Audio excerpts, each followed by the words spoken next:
and Wolf, and outbound from Harlem to Des Plaines, some delays. That's traffic. I'm Al Verdi. On AM 560, The Answer. Chicago's Morning Answer continues next. AM 560 Weather Center forecast. Partly sunny and breezy. A little cooler this afternoon. High 45. Partly cloudy and cold overnight. Low of 24. Tomorrow, partly to mostly sunny. Very chilly with a high only of 40. Currently, 34 degrees. Skies are sunny. Next news at 8. Chicago's Morning Answer with Dan and Amy continues next on AM 560, The Answer.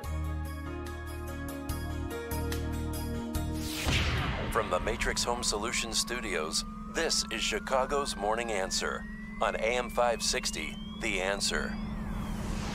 Listen to AM 560, The Answer, online at 560theanswer.com, on the AM 560 mobile app, on your Alexa-powered smart speaker, on TuneIn, iHeart, and radio.com.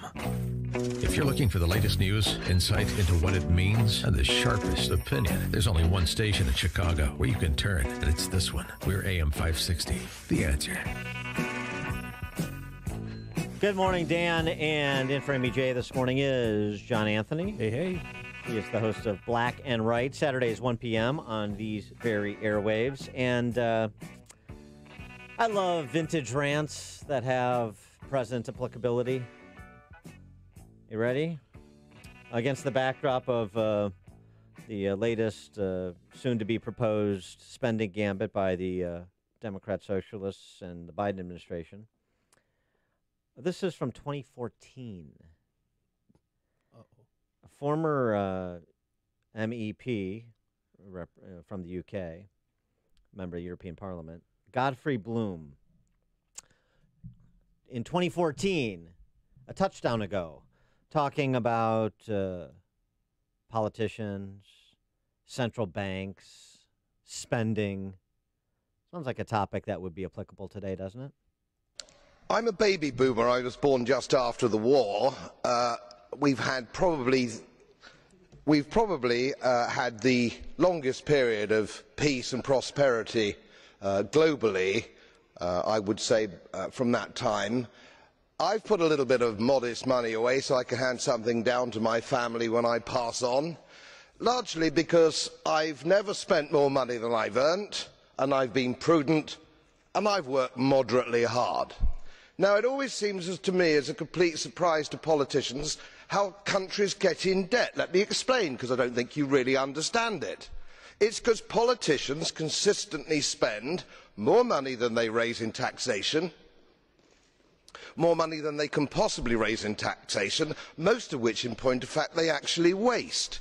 The reason we're talking about countries which are broke, and they are broke, is because their ridiculous, ineffective, ignorant politicians consistently spend more money than they can raise, and then they borrow, and worse, they then print money because politicians and their central banks have a machine which prints money.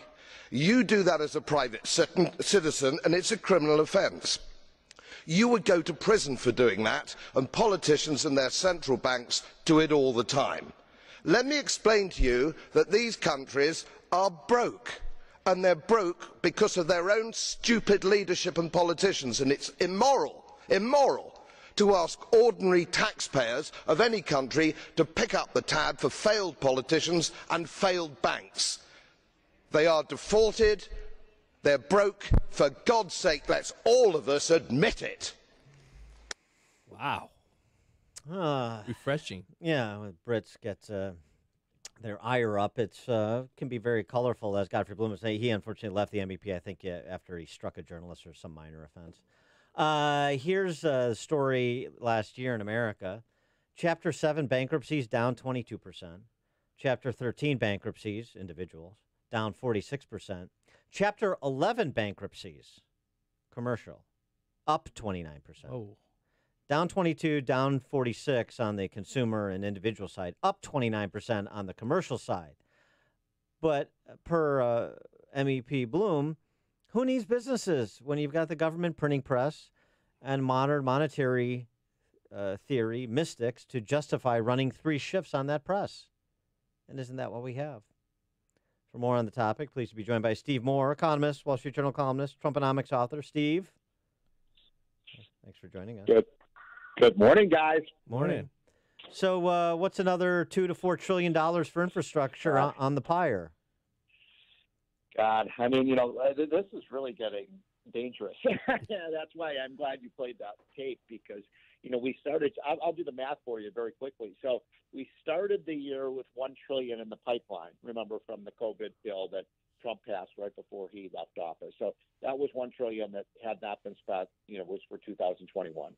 Then, of course, Biden comes along and says, we need another $2 trillion on top of the $1 trillion, which, of course, everyone knows was completely unnecessary because the economy is opening up on its own now that we're getting the vaccine out there. But they wanted to spend $2 trillion. As you know, about 9 to 10% of that had anything to do with COVID. Most of it was just a giveaway to the groups that made the election with the Democrats possible, the mayors and the unions and so on.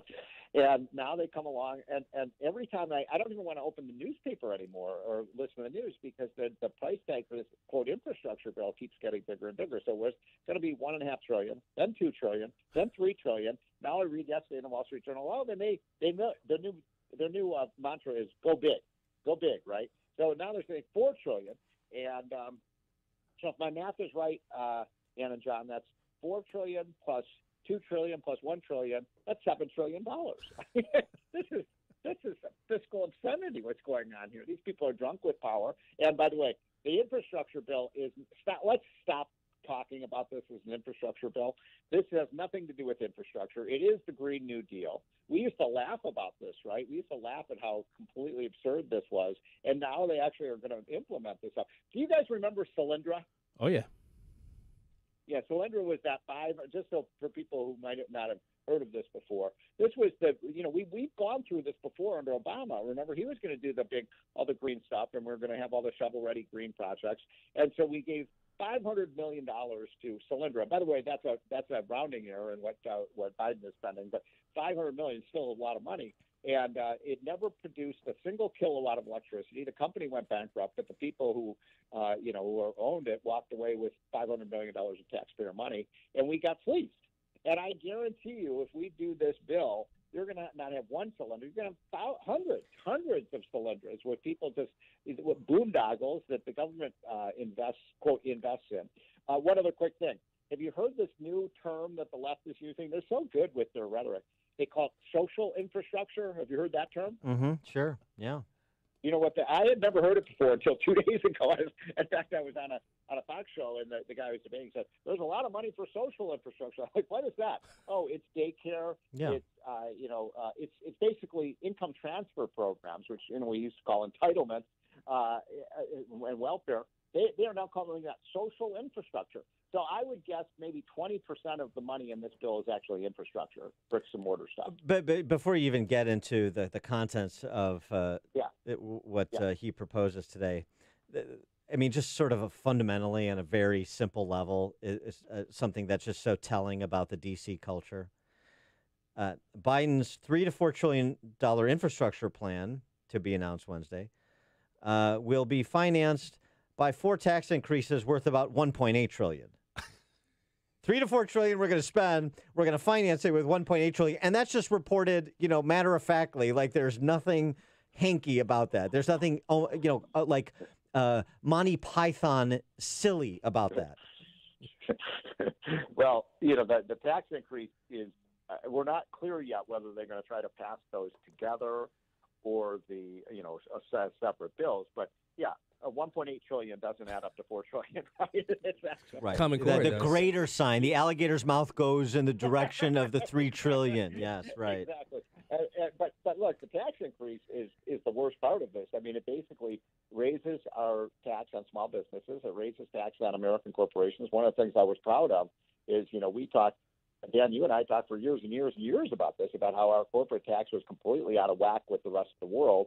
And we're just seeping capital out of the United States because it was going to countries with 15 or 20% corporate taxes when we were at 38%. And so Biden wants to bring that rate back up again. It's just going to benefit the Chinese and the Germans. I mean, the big winners in all of this are all the countries we compete with, right? I mean, as Trump would say, they're just laughing behind our back that we're going to massively increase our taxes. Now, Janet Yellen has a solution to that, guys. I don't know if you saw that, but she says that when countries cut taxes, that's a, quote, this is another one of their great euphemisms. It's a race to the bottom. Have you heard that term? Yeah. This is a race to the bottom. We can't let countries cut their taxes, so we're going to penalize other countries for doing what we should be doing, which is cutting their taxes. Yeah. Hey, Steve, you just stole my thunder with the China thing, but that's okay. But because that was going to be my point. I mean, who's the bigger winner? Gonna love this. They're going to love this. Yeah. But I'm the big winner here. I'm looking further out. I like to look out because I still don't think we've felt the full effect of what COVID has done to our states, our municipalities, and our country. And I think when you look at on top of the immigration issue that's happening, you're looking at the student loans. They want to pay everybody's student loan $50,000 or whatever they want to call it. I think that's the bigger problem that nobody's talking about, and nobody. I mean, what is it? What is it with our elected officials that have no foresight in seeing problems on the horizon, or they just don't care? What are your thoughts? What's going on here? I think what's going on is so Biden has called in all of these left-wing historians. I guess that's redundant, left-wing historians, but it seems like every historian out there. But so they're.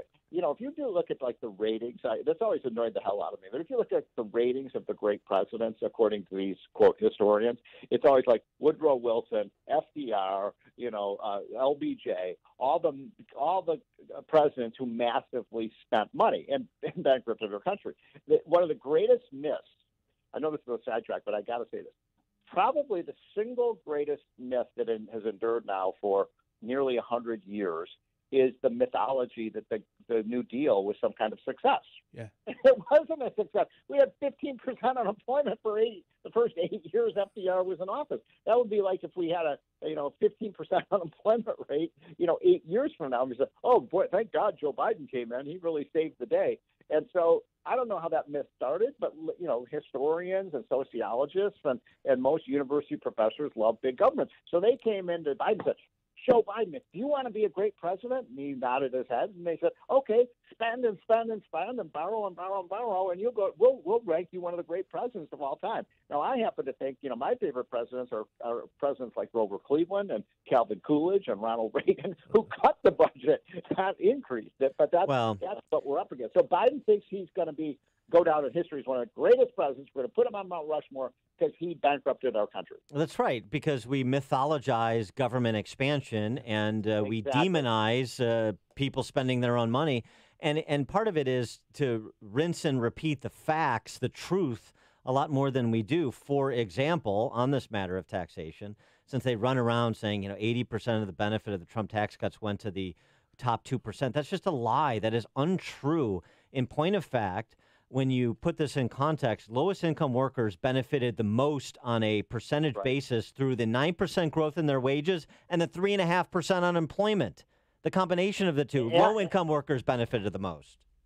Yeah, and I mean, you're right about those two things. And also, as a percentage of the taxes that they pay, there was a bigger percentage reduction in middle class taxes than there were for the high income people. I mean, the average middle class family got something like $2,000 a year off their taxes. Now I know that's crumbs to Nancy Pelosi because she and her husband are multi-millionaires. But the fact is that's a lot. And by the way, we took millions of people off of the tax rolls at the bottom. And I'm not necessarily for that. I think everybody should pay some income tax. But we cut taxes so much, a lot of people were down to zero in terms of their taxes. So.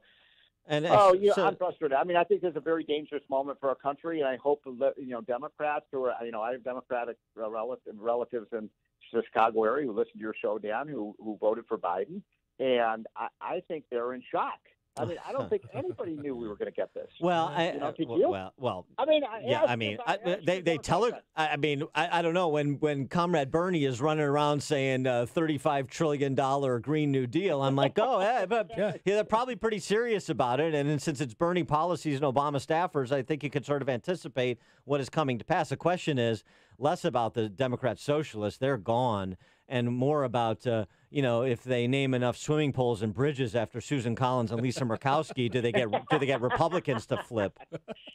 Yeah. Well, I mean, I thought you were going to say the, quote, moderate Democrats, but what we learned from the $1.9 trillion bill, which every single Democrat in Congress voted for, there are no moderate Democrats. Hey, this mansion. Basically, they're all, I mean, they're just marching like those Korean soldiers in front of, in a robotic fashion, taking America right over the cliff. I mean, this is a dangerous moment for the country, folks. I mean, we joke around about this, but this will be something that we will spend the next 50 years paying for. Our children and grandchildren are going to pay for this. I mean, bills have to be paid, debts have to be repaid. This idea, we're acting as if it's all free money. I mean, people, I have friends of mine say, when do I get that free check from the government? The free people. I debate these liberals on some of these shows like Fox, and they say, I make the arguments against it, and they say, well, it's popular, people. And I said, well, obviously it is. I mean, we're America. Americans love free things. If the government's going to say, hey, you just won the lottery, we're going to pay you $1,400, I think Americans go, yeah, sure, send me the check. I mean, my son came up the other day. I can't wait to get my $1,400 check. I need those new Nike. He should be grounded. You should ground that son, ground that boy of yours. Yeah, well, everybody loves free, especially the millennials. They've spent their whole life getting free stuff. Yeah, they learned it from the baby boomers. Steve Moore, economist, Wall Street Journal columnist, author of Trumponomics. Steve, thanks for joining us. Okay, guys, have a great week. You too, and he joined us on the Turnkey.Pro answer line. Connect with Dan and Amy on the AM 560 The Answer mobile app. Just text the word app to 64636 to download the app today. Hi, it's Amy Jacobson, and by now you've all heard me talk about MyPillow and how it literally changed my life. You've probably seen the stories that some big box retailers are caving under pressure from progressives to take MyPillow products off their shelves. So now for a limited time, Mike is offering his premium MyPillows, yes, the one that started it all, at his lowest price ever. You can get a queen-size premium MyPillow, regularly $69.98, for only $29.98.